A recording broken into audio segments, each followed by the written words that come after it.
মুস্তাফিজকে নিয়ে ত্রিমুখী লড়াই। আবুধাবিতে ফিজকে নেবে কে? দিল্লি, কলকাতা নাকি চেন্নাই? টান টান উত্তেজনায় ভরা অকশনের শেষমেশ 9,20,00,000 রুপিতে মুস্তাফিজকে দলে টানলো কলকাতা নাইট রাইডার্স। আর এর মধ্য দিয়ে আইপিএল ইতিহাসের সর্বোচ্চ পারিশ্রমিক প্রাপ্ত বাংলাদেশি ক্রিকেটার হিসেবে নাম লেখালেন টাইগার কাটার মাস্টার। বিস্তারিত পার্থবণিকের রিপোর্টে।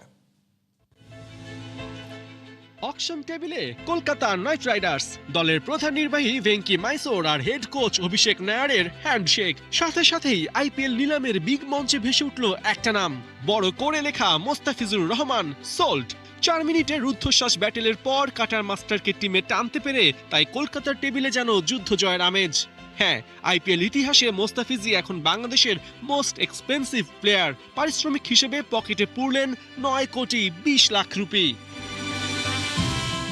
আবুধাবিতে আইপিএল এর মিনি নিলামে শুরু থেকেই অনিশ্চয়তা ছিল 7 বাংলাদেশির কেউ দল পাবেন কিনা, কেননা এবারের আইপিএল এর পুরো সময়ের জন্য এনওসি দেবে না বিসিবি। তাই অকশনার মল্লিকা সাগর মুস্তাফিজের নাম ওঠাতেই শুরু হয় অপেক্ষা। 2 কোটি রুপির বেস্ট প্রাইজে থাকা মোস্তাফিজের জন্য প্রথম কলটা করে চেন্নাই, পাল্টা বিট করে দিল্লি। 2 দলের হয়ে আগেই খেলেছেন মোস্তাফিজ, তাই ফিজের কদরটা বুঝে চেন্নাই আর দিল্লি নেমে পড়ে ব্যাটেলে। 2 দল মিলে 2 কোটি ভিত্তিমূল্যের মোস্তাফিজকে নিয়ে তোলেন 5,40,00,000 রুপিতে। দিল্লির হাবভাবি স্পষ্ট ছিল, মোস্তাফিজকে তাদের চাই। কিন্তু আফসোস, তাদের পার্সে 5,40,00,000 রুপি অবশিষ্ট থাকায় সেখানেই তাদের রণে ভঙ্গ দিতে হয়। তবে টুইস্ট তো এরপরেই শুরু। চেন্নাই যখন ভেবে নিয়েছিল 5,40,00,000-এ তারা মুস্তাফিজকে দলে টেনে নিয়েছে, তখন দৃশ্যপটে হাজির হয় Kolkata Knight Riders. Head coach Abhishek Nayar, bowling coach Tim Southee আর কেকেআর এর সিইও ভেঙ্কি মাইসোর মিলে শুরু করেন চেন্নাইয়ের সাথে পাল্লা দিয়ে বিডিং। 2 মিনিট 50 সেকেন্ড ধরে চলে পাল্টাপাল্টি ডাক। চেন্নাইয়ের স্টিফেন ফ্লেমিং চেষ্টা করেছিলেন সর্বোচ্চ, কিন্তু কলকাতার জেদের কাছে শেষ পর্যন্ত আর পেরে ওঠেননি। 9,20,00,000 রুপিতে কলকাতা বাগিয়ে নেয় বাংলার তারকা পেসারকে। এর আগে চলতি বছরের মিড আইপিএলে জেক ফ্রেজার ম্যাকগার্ক ইনজুরিতে পড়লে দিল্লি রেকর্ড 6 কোটি রুপিতে মোস্তাফিজকে দলে ফেরায়।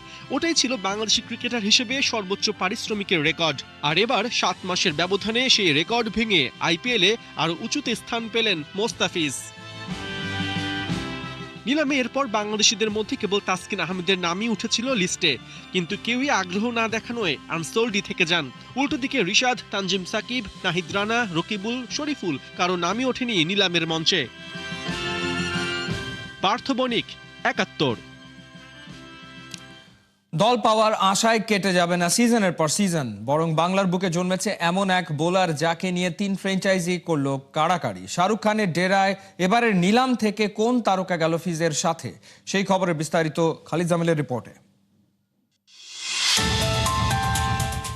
কাটার মাস্টার মুস্তাফিজকে পেয়েও দলে টানবেন না এমন বিলাসিতা আবার কেউ করে নাকি? কারণ আর কিছুই নয়, অফ কিংবা লেগ কাটার অথবা স্লোয়ার বাউন্সার, একের পর এক ভ্যারিয়েশনই কেবল ছুড়ে যান না, প্রতিপক্ষের মাইন্ড রিড করেন অভিজ্ঞতার জোরে। সাতক্ষীরা থেকে উঠে আসা এই ক্রিকেটারের ইন্টারন্যাশনাল ক্রিকেটে কাটানোর সময়ও তো কম হলো না।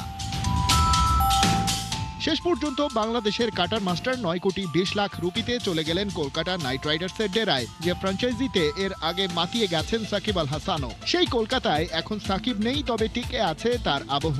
ইন্ডিয়ান আইপিএল ছেড়ে কোচের ভূমিকায় চলে গেছেন সুপারস্টার আন্দ্রে রাসেল, তবে আছেন অনেক পরিচিত মুখ। তবে সেই রিটেইনের বাইরে এবারের নিলামে নিজেদের দলটাকে কিভাবে সাজালো কলকাতা, সেটাই এক নজরে দেখা যাক। এবারের নিলামে মোস্ট অ্যাক্টিভ ফ্র্যাঞ্চাইজি হিসেবে অংশ নেয় কলকাতা নাইট রাইডার্স, কারণ তাদের পার্সে ছিল সবচেয়ে বেশি 64,30,00,000 টাকা। 3 বারের চ্যাম্পিয়নরা তার জোরেই বাকিদের কাজকলা দেখিয়ে ফরেন রিক্রুটের রেকর্ড দামে দলে টানে ক্যামেরন গ্রিনকে। আন্দ্রে রাসেলের জায়গায় প্রাইমারি অলরাউন্ডারের ভূমিকাটা ওকেই পালন করতে হবে। ভেঙ্কটেশ আয়ারকেও তারা চেয়েছিল, তবে 7 কোটি রুপিতে হারাতে হয়েছে রয়্যাল চ্যালেঞ্জার্স বেঙ্গালুরুর কাছে। তবে পেসারদের ওপর বড় বাজি এবারে ধরেছে কলকাতা। দাফিজকে প্রায় 10 কোটি খরচাই তো দলে নিয়েছেই, তার সাথে শ্রীলঙ্কার পাতিরানাকেও তাদের ডেরায় টানতে খরচ করেছে 18 কোটি রুপি। কলকাতা তাদের টপ অর্ডার ইস্যুটা এই নিলামেই স্মার্টলি সলভ করে ফেলেছে। গত নিলামের আগে ফিল সল্টকে ছাড়ার খেসারত দিতে হয়েছিল কেকেআরকে। 2024 সালে ফ্র্যাঞ্চাইজিটার চ্যাম্পিয়ন হওয়ার পেছনে বড় অবদান ছিল এই সল্ট আর নারিনের ওপেনিং জুটির সাফল্য। নিলামে নিউজিল্যান্ডের মার্কাটারি টি-20 ব্যাটার ফিন অ্যালেনকে 2 কোটি টাকা বেস প্রাইসেই দলে পেয়ে গেছে কেকেআর। আন্তর্জাতিক মঞ্চে ফিন অ্যালেন পরিচিত নাম হলেও আইপিএলে সেভাবে এখনো সাড়া জাগাতে পারেননি অবশ্য। এছাড়া টিম সেইফার্টকে ওরা নিয়েছে 1.5 কোটিতে। বাকি চাহিদাগুলো টুকটাক রিটেইনড প্লেয়ারদের দিয়েই মেটাতে চায় ওরা। তবে ফার্স্ট বোলারদের তালিকায় দ্য ফিজের সাথে ওদের দলে আগে থেকেই আছে কাশ্মীর থেকে আসা উমরান মালিক, বৈভব অরোরা, পাতি রানা, কার্তিক ত্যাগীর মতো ক্রিকেটার। বোঝাই যাচ্ছে পেস ইউনিটটা বেশ দীর্ঘই। এবারের কলকাতার কোচিং প্যানেলেও এসেছে পরিবর্তন। অভিষেক নায়ারের পরিবর্তে তাদের নতুন হেড কোচ হয়েছেন চন্দ্রকান্ত পণ্ডিত। টিম সাউদি বোলিং কোচ আর অ্যাসিস্ট্যান্ট কোচের পদে থাকছেন শেন ওয়াটসন। বরাবরের মতোই মেন্টর হিসেবে কাজ করবেন ডোয়াইন ব্রাভো। মুস্তাফিজের এবারের আইপিএল অগ্রযাত্রা হবে ওদেরকে সঙ্গে করেই।